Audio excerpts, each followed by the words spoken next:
Allô tout le monde!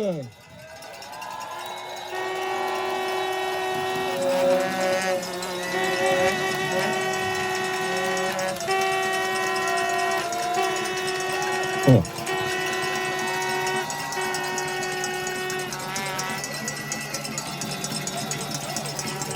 Alors, vous êtes manifestement pas tannés de battre des records. On est plus que 800!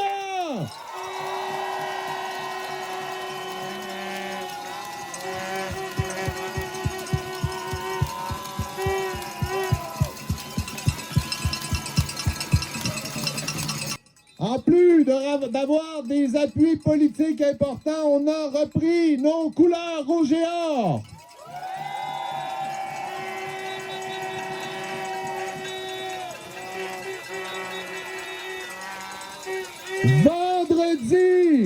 Vendredi dernier, on a repris possession de nos locaux.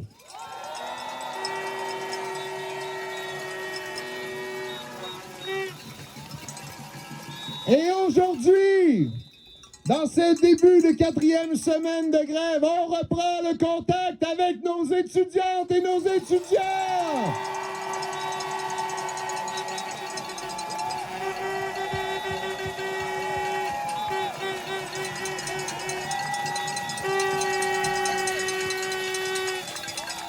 Depuis le début du conflit de travail, depuis le début de l'arrêt de travail que pas une professeure ou pas un professeur ne souhaitait faire, on a fait le pari de parler à l'intelligence des gens, on a fait le pari de parler à l'intelligence des collègues, on a fait le pari d'être transparent et de parler à l'intelligence de nos étudiantes et de nos étudiants.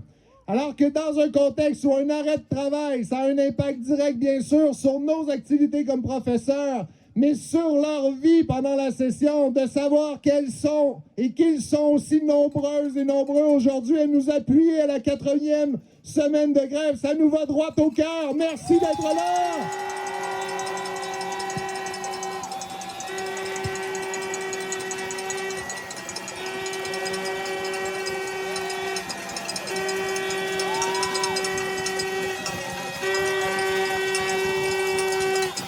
On a avec nous des représentants de plusieurs associations étudiantes et plusieurs d'entre elles nous ont écrit pour dire qu'elles aimeraient ou qu'ils aimeraient prendre la parole. Alors, je vous demanderai de vous avancer à l'avant si vous voulez prendre la parole, les représentants des associations étudiantes. Et on va vous céder la parole avec grand plaisir.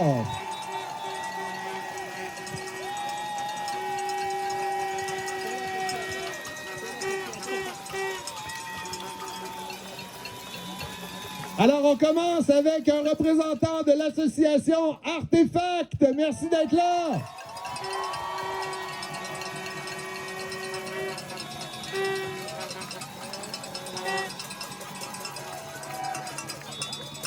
Chers amis, chers collègues, c'est la première fois que je vois autant d'étudiants et d'étudiantes qui participent à une manifestation du SPUL depuis le début de cette grève.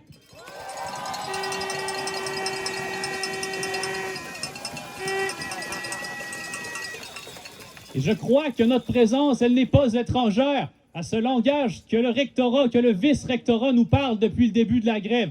Je parle d'un langage qui est fait de paternalisme, d'intimidation, d'instrumentalisation de la condition étudiante. On essaye de nous monter contre les membres du corps professoral, mais nous voyons parfaitement clair dans le message que le rectorat nous envoie.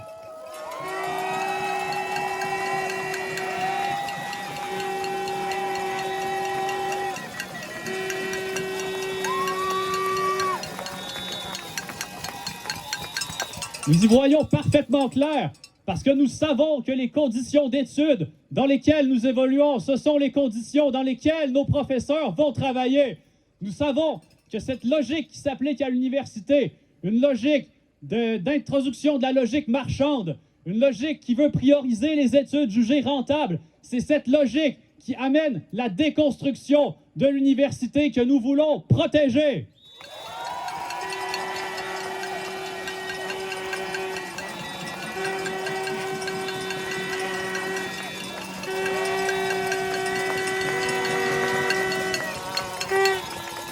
Je parle pour nous au département des sciences historiques. Ça fait plusieurs années qu'on est soumis à la logique de ce qu'on appelait autrefois l'austérité. On en parle un peu moins depuis quelques années. Mais on a plusieurs professeurs qui partent à la retraite, qui ne sont pas remplacés parce que l'université ne fournit pas le budget nécessaire à notre faculté. Ça fait quelques années déjà que le baccalauréat en ethnologie a été supprimé sans que ça ne crée le moindre scandale et ce n'est pas normal.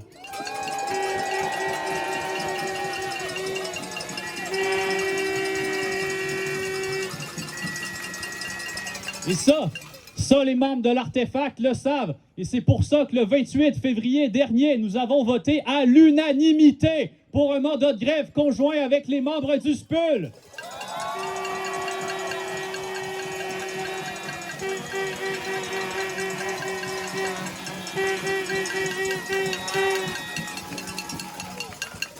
On le sait, une grève, c'est une chose que personne ne veut faire. La grève, ça ne fait plaisir à personne.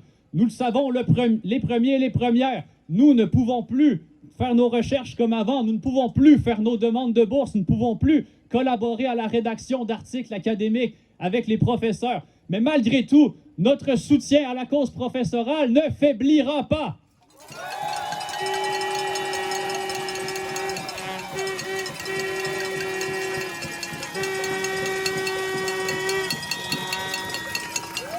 Notre soutien ne faiblit pas, il s'élargit. Et c'est pourquoi qu'avec l'allié, l'association des 2e et 3e cycles de l'université, nous avons voté une levée de cours pour la journée d'aujourd'hui pour vous permettre de venir à cette manifestation.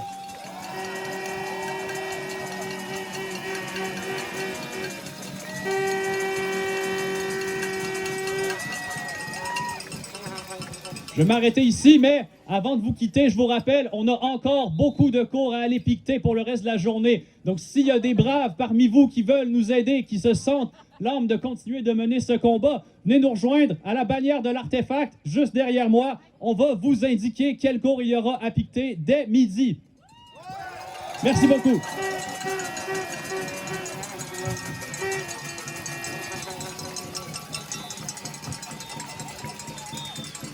Alors, merci beaucoup pour ce discours. On va maintenant enchaîner avec Mme Aïcha Khalel de l'Association des étudiantes et étudiants des cycles supérieurs.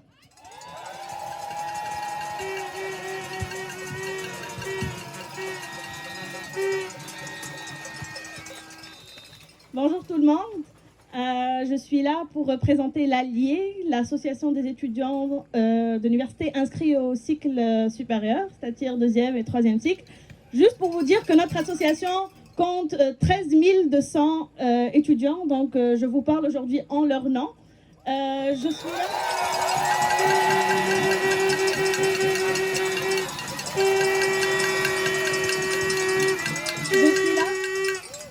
Je suis là pour vous dire qu'on vous entend, on vous en comprend, mais surtout on vous appuie, on vous soutient dans votre combat. C'est un moment important ici à l'université.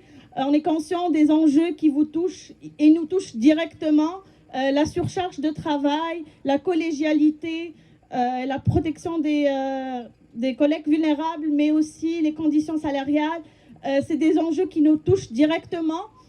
La surcharge de travail nous touche parce que on est conscient que si les groupes sont remplis, la qualité d'enseignement ne sera pas la même. Le temps alloué pour échanger, pour discuter, pour expliquer aux étudiants est restreint. Le temps alloué pour l'encadrement également. Donc, on est conscient que cette surcharge vous affecte, elle nous affecte aussi. Donc, on est là pour vous soutenir. Les conditions salariales également, c'est sûr que ça impacte notre université. On est classé 6e dans les meilleures universités au Canada. Donc, on aimerait que notre université progresse dans ce classement. On aimerait avoir des salaires qui soient capables d'attirer les talents et de retenir les professeurs ici. Donc, merci d'être là.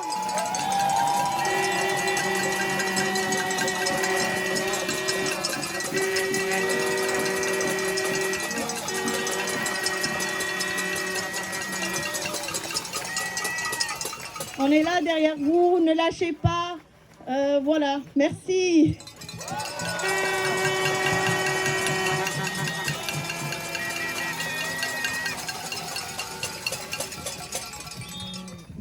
Merci beaucoup pour ce discours. On va maintenant enchaîner avec Roxane Bédard du Réatul.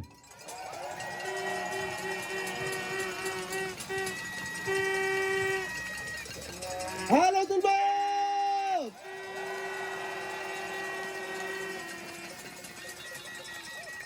Je m'appelle Roxane, j'ai pas d'une asso aussi toujours impliquée que l'Artefact, j'ai pas d'une asso toujours aussi grande que l'Allier, mais nous autres, on est Réatul, on est peut-être 70. On est peut-être une petite... Wouh!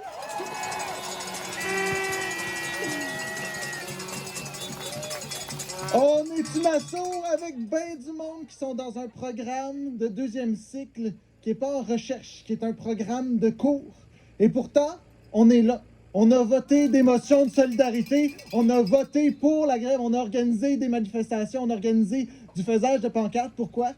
Parce qu'on le sait.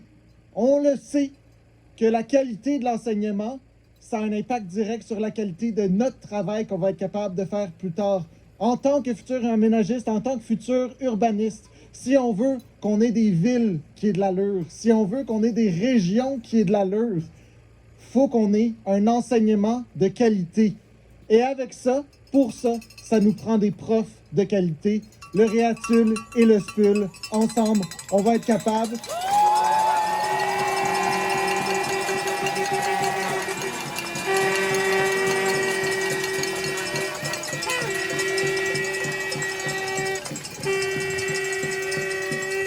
J'aimerais vous laisser avec les mots éternels d'un poème que j'adore, la fin. Ça termine. And when you ask us, how do you do? We tell you we're doing all right. We're doing fine. Car nous savons que nous ne sommes pas seuls. Car nous savons que nous ne sommes pas seuls. Merci beaucoup!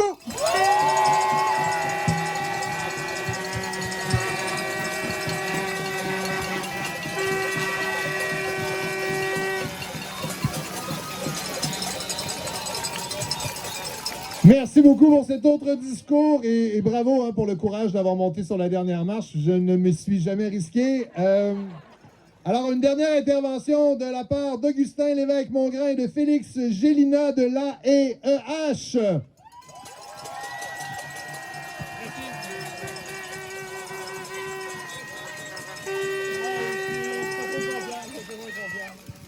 Bonjour tout le monde, ça va bien? Aujourd'hui, mon collègue et moi, on représente un assaut de BAC, l'Association des étudiants et des étudiantes en histoire de l'Université Laval.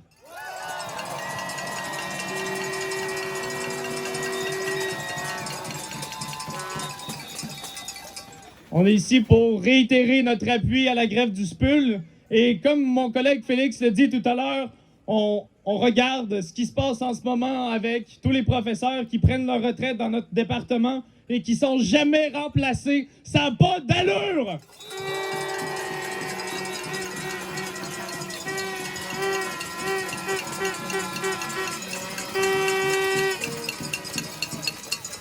On veut que l'université ouvre les yeux, qu'elle engage plus de professeurs afin qu'il y ait plus de cours. Et ça va faire en sorte qu'ensuite, plus d'élèves vont pouvoir aller au cycle supérieur. On a besoin de professeurs et en ce moment, on veut que l'université nous entende!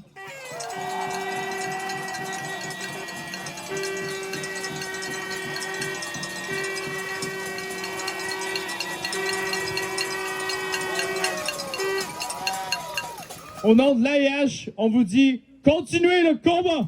Merci.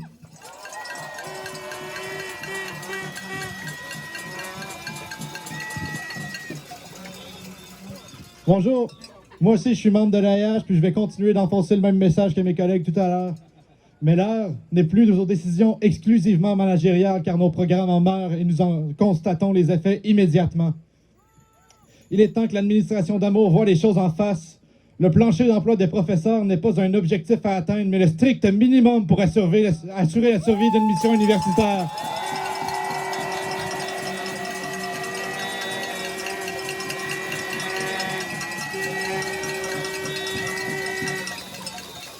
Nous sommes en train d'écoper du manque de vision d'une université qui revendique un prestige qu'elle perd de jour en jour.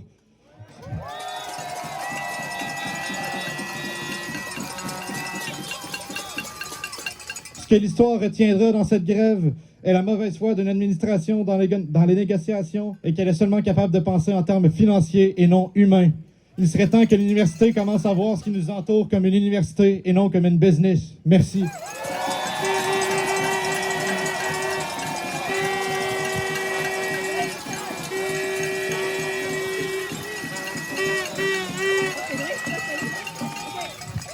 Oui, bonjour. Je veux juste rappeler, en fait, à toutes les étudiantes et les étudiants de l'Allier, à 12h30, on a 7 cours à piqueter. On a besoin de bras, s'il vous plaît. Donc, on part maintenant pour le piquetage. Allez nous rejoindre, s'il vous plaît, les personnes intéressées, sous la banderole rouge d'Artefact. On vous y attend.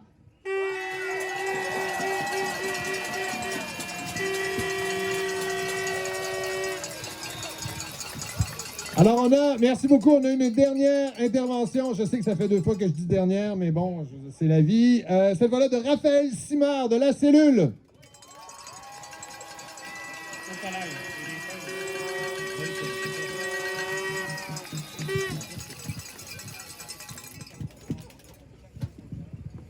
Salut à tous et à toutes, travailleurs, et travailleuses et élèves de l'Université Laval.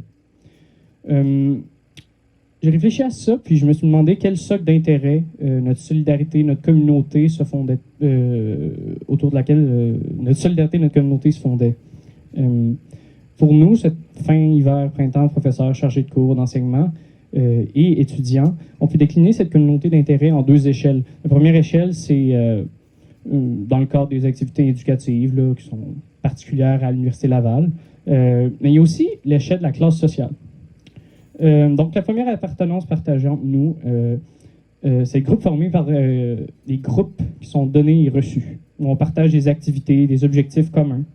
Nous passons des moments ensemble, nous apprenons les uns les autres, nous souhaitons qu'une éducation jugée acceptable par nos 2 sous-groupes soit donnée et reçue dans les disciplines qui nous enthousiasment. Mais notre pouvoir de décision et non d'influence, même sur le déroulement de nos activités, est fort limité. Et on retourne qu'il est notre souhait que nous puissions passer des moments agréables ensemble, que ces moments ne soient pas appesantis ou accélérés par une charge de travail trop grande. Ils ne se limitent pas à la seule séance par semaine pour ceux et celles qui souhaitent plus de rencontres. Il en retourne encore que nous voulons avoir le temps d'apprendre les uns les autres, mais aussi la liberté de faire recherche et de se passer des informations sur des sujets, des méthodes d'analyse et des littératures les plus variées possibles. En cela, la cellule, Association de la littérature, voit un de ses intérêts particuliers quand elle remarque la fréquence faible de retour des cours anciennement donnés. Les pans vastes de la littérature de France et du Québec non couverts, quoique le désir soit bien présent de les découvrir. Mais aussi toutes les littératures hors de ces 2 régions qui ne sont pas abordées, ou le sont très peu, comme celles d'Asie, d'Afrique, d'Amérique latine, etc. Il en retourne que nous profiterions de pouvoir décider davantage de la pédagogie des contenus des cours, mais aussi de pouvoir décider plus fortement de la direction économique de l'Université Laval. Les unes et uns étant trop payés par rapport à leurs collègues d'autres universités, les autres payant trop pour leur capacité, pour la qualité baissante des cours, et se précarisant de plus en plus. La seconde appartenance, elle nous rallie à une somme d'intérêts qui sont ceux d'une même classe sociale. Nous sommes des travailleurs et travailleuses, car présentement ou non, nous avons le capital économique, social et culturel des membres de cette classe. Nous devrons vendre notre capacité de travail et de revenir travailler à chaque jour. Cette appartenance sous la bannière d'un rôle social joué dans la production nous rend par conséquent solidaires de toutes les travailleuses et travailleurs présents à l'UL, mais tous ceux qui y travailleront, qui le fassent en enseignant, en entretenant les lieux d'enseignement et de sociabilité, en y comblant des besoins vitaux, etc. Mais aussi cette appartenance nous rend en conséquence solidaires de tous les travailleurs de nos quartiers, du Québec et du monde entier indifféremment.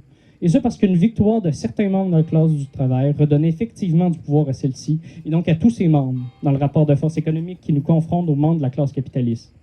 Si se battre pour de meilleurs salaires pour le professeur, maintenant, revient ainsi pour les étudiants, se battre non seulement pour leur salaire futur, pour certains d'entre eux, dans le cas de la cellule, cet intérêt nous concerne spécialement, dans la mesure où devenir professeur et faire de la recherche sont les principaux débouchés après des études littéraires, mais aussi pour de l'argent en moins à la discrétion du rectorat, capitaliste de l'UL dont les intérêts de retirer du profit par l'activité des travailleurs et par l'utilisation presque obligée des étudiants qui n'ont aucune autre université à Québec où aller, Ces intérêts-là sont antagonistes aux intérêts de revenus et de plaisir pris au travail et à l'apprentissage de ce lieu susnommé. À l'échelle de la société québécoise aussi, les gains envisageables à ce moment-ci par nous seront une victoire et du pouvoir en plus pour toute la classe travailleuse. Pour les grèves qui vont s'en suivre.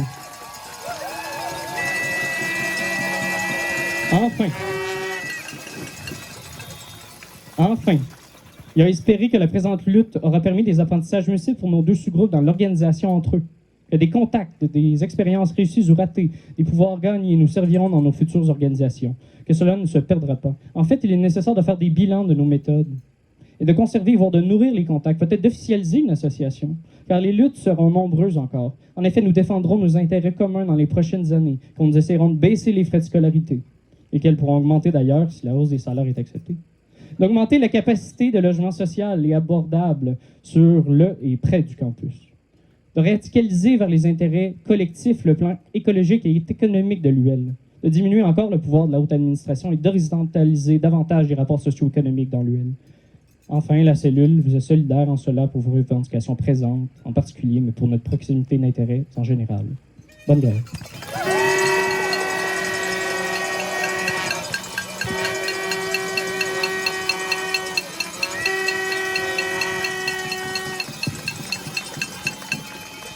Merci beaucoup à toutes les associations étudiantes, à toutes les étudiantes et tous les étudiants qui sont ici avec nous.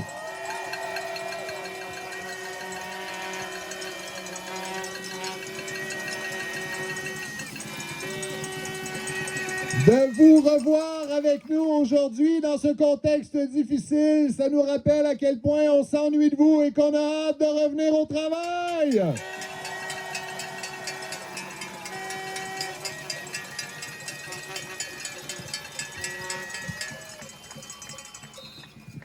On le répète souvent depuis le début du conflit, mais l'administration de l'Université Laval est là une fonction de représentation de la communauté universitaire. La rectrice, elle est élue par un collège électoral. L'administration de l'Université Laval, la très haute direction de l'Université Laval, ce n'est pas l'Université Laval. L'Université Laval, elle est ici aujourd'hui.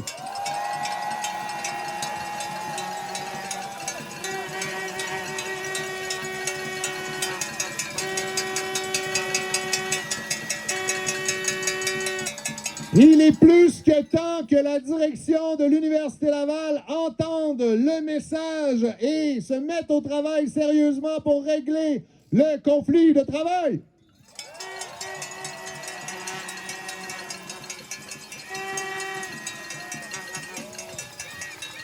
Alors, on le sait, il y a des choses qu'on ne pourra pas reprendre. On ne pourra pas reprendre les mois de négociations perdus qui auraient dû nous permettre d'éviter ce conflit de travail. On ne pourra pas revenir au mois de mai dernier où on a déposé notre cahier des charges et on a dit à la direction de l'Université Laval, on est prêt à négocier. Il y a des problèmes importants à régler. Ces problèmes persistent depuis longtemps. Ces problèmes affectent la capacité du corps professoral de mener à bien, de réaliser la mission d'intérêt public. On doit négocier tout de suite, en fait, pour les trouver ensemble, ces solutions négociées-là. Et bon, on a attendu jusqu'au 28 septembre avant d'avoir le luxe de rencontrer pour la première fois le comité patronal. On ne pourra pas reprendre ces mois de négociations perdus.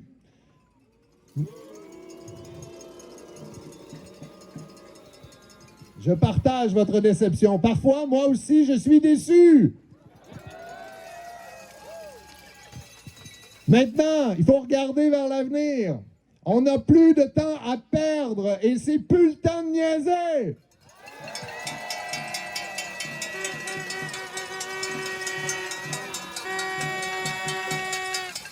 Alors vous le savez, vendredi dernier, le conciliateur qui a été nommé par le ministère du Travail à la demande du comité de la direction de l'Université Laval a imposé une suspension des négociations pour une semaine.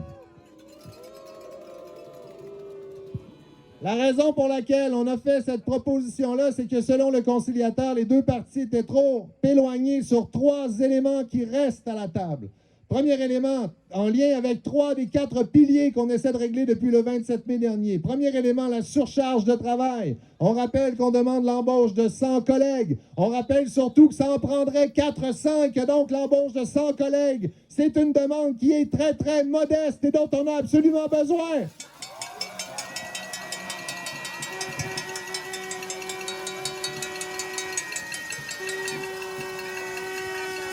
L'autre élément, on en a parlé tout à l'heure dans les discours étudiants, mais c'est la question salariale, la question de l'amorce d'un rattrapage salarial par rapport à la moyenne des universités comparables, en fait, et en particulier du U15, dans lequel on fait très, très bien en recherche. Il faut que les bottines suivent les babines. On est 6e en recherche. On s'en vante et on a raison de le faire. Nous aussi, on est fiers. Mais au niveau des salaires, on n'est même pas sur le graphique tellement on est à la traîne. Ça doit changer.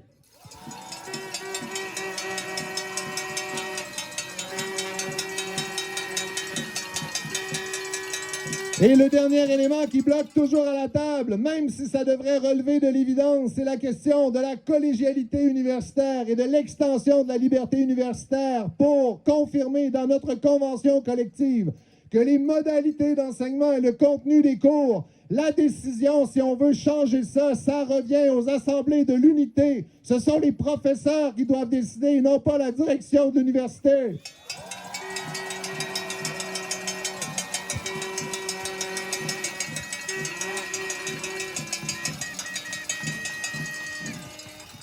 Nous savions depuis quelques semaines, quelques mois en fait, que la rectrice d'Amour devait donner une conférence hier en fait devant le Cercle canadien de Montréal, qui est un regroupement de gens d'affaires pour parler de sa vision de la, tenez-vous bien, transformation des universités au Québec et au Canada.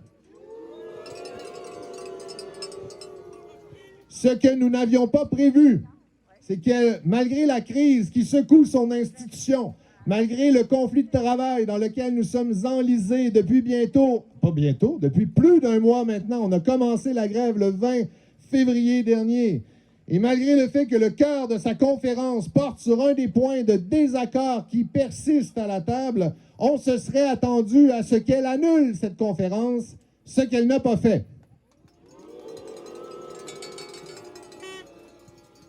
Alors, nous avons organisé hier, à courte échéance, et on remercie les collègues qui nous ont accompagnés à Montréal, une contre-conférence dans le parc qui jouxtait l'hôtel Sheraton où se tenait la conférence de la rectrice. Cette conférence, par ailleurs, elle est disponible. Alors, la rectrice elle-même pourra l'écouter si ça l'intéresse, en ligne.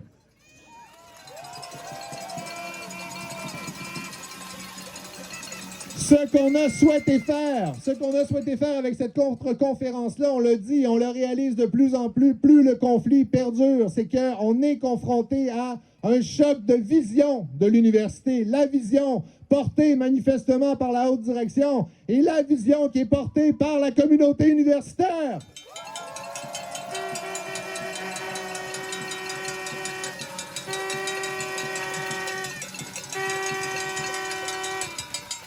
Dans un article publié par Le Soleil ce matin, une journaliste a assisté à la conférence de la rectrice et il y a 2 éléments très inquiétants en fait qui ressortent de ce que la rectrice a dit. Donc au-delà de la thématique qui était au cœur de sa conférence, là, il y a 2 éléments rapportés dans l'article du journal Le Soleil qui posent problème, à tout le moins moi personnellement, peut-être vous aussi, on va en parler. La première chose, c'est que on lui a posé des questions, en fait, sur la décision de maintenir la conférence malgré la grève générale illimitée dans laquelle on a plongé. On est actuellement plongé à l'Université Laval. Et la réponse de la rectrice a été de dire que cette conférence n'était pas en lien avec la grève des professeurs et que donc, pour cette raison, il n'était pas question d'annuler. Je m'excuse, mais elle est directement en lien avec la grève des professeurs.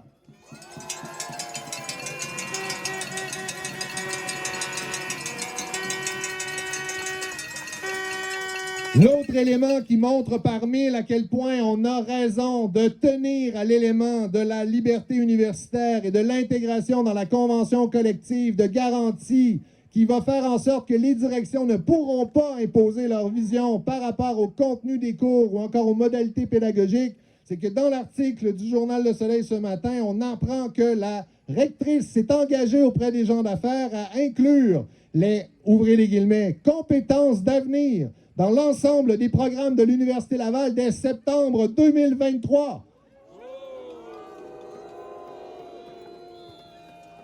Quand on parle de problème de vision de l'Université Laval, on n'a bien sûr aucun problème à ce que la rectrice propose des choses. Mais il y a une marge très importante entre proposer quelque chose et convaincre le corps professoral de la raisonnabilité de la proposition et l'imposer du haut.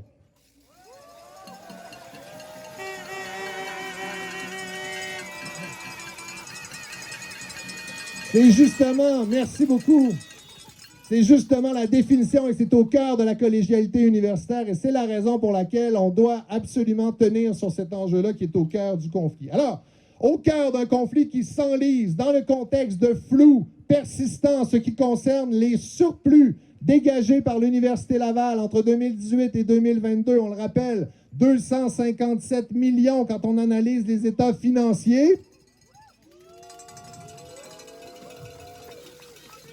Considérant la vision affichée par la rectrice très récemment, pas plus tard qu'hier, devant un collectif de gens d'affaires, et on se faisait dire avec raison par une collègue que la rectrice devrait passer plus de temps à parler avec sa communauté plutôt qu'à s'engager et faire des promesses devant les gens d'affaires.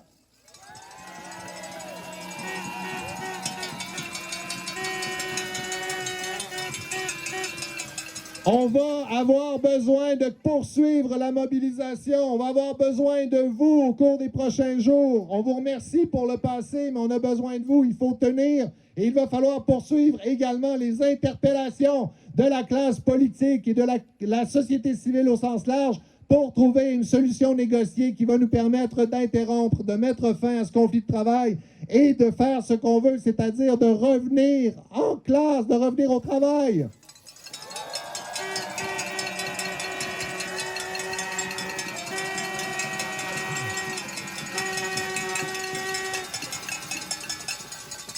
Là, j'ai l'air très ému avec ma voix, mais c'est simplement que je suis en train de la perdre. Alors voilà, donc il ne faut pas tout confondre. Je vous remercie 1000 fois d'avoir été là aujourd'hui. On était plus de 800. On va se revoir plus tard cette semaine.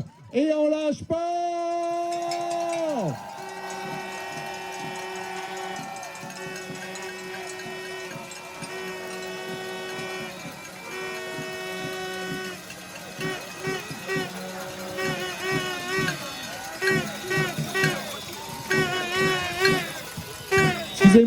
Excusez-moi une dernière fois. Et là, vous étiez en train de le faire, mais on va quand même faire, je vais faire une demande spéciale. C'est un tintamarre. Alors, on ne peut pas se laisser sans faire un maximum de bruit. Alors, on conclut ça, ce tintamarre, professeurs, étudiants. Vous prenez tout ce que vous avez amené et vous faites assez de bruit pour que la rectrice nous entende dans la tour.